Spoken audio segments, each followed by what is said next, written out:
Cuando iniciamos este semestre en multimedia experimental, lo primero que sentimos fue incertidumbre.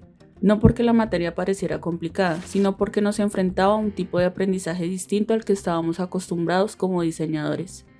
Aquí no bastaba con entender la idea, había que construirla, probarla, equivocarse con ella.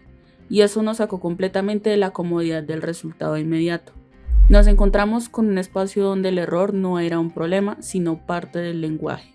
Uno de los primeros choques fuertes fue trabajar con Arduino y Processing. Sentimos que entrábamos en un terreno completamente nuevo, donde la lógica del diseño visual ya no era suficiente.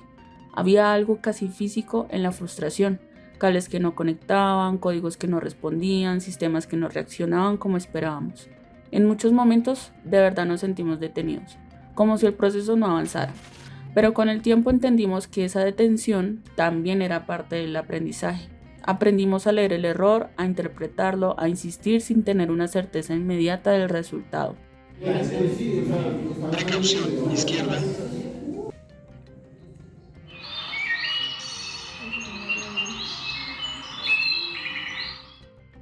Y aunque sigue siendo un lenguaje complejo para nosotros, ahora lo vemos como un sistema que se construye en el tiempo y no de manera instantánea. Con Twine ocurrió algo distinto pero igual de desafiante. Lo que nos desestabilizó no fue lo técnico, sino lo narrativo. Veníamos de una formación donde la narrativa suele ser lineal, controlada y con estructura fija. Nuestra historia sobre Bogotá en el 2076 se convirtió en un sistema de decisiones, de ramificaciones, de posibles versiones de una misma ciudad.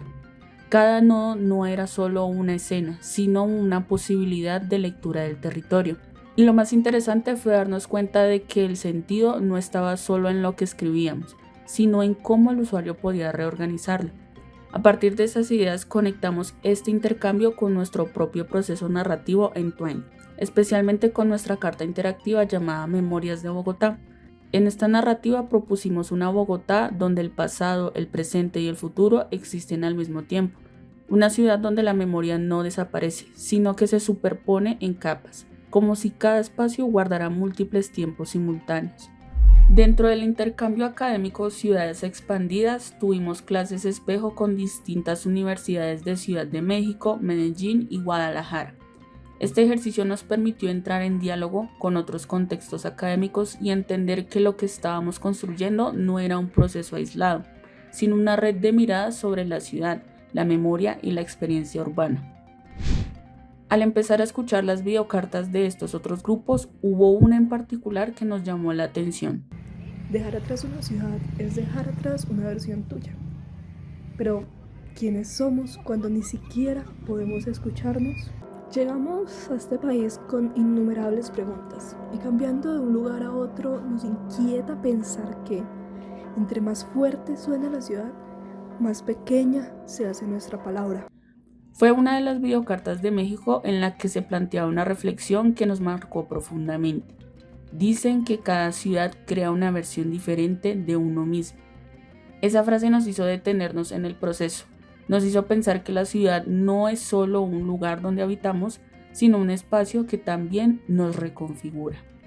Cada ciudad no solo se recorre, también nos transforma.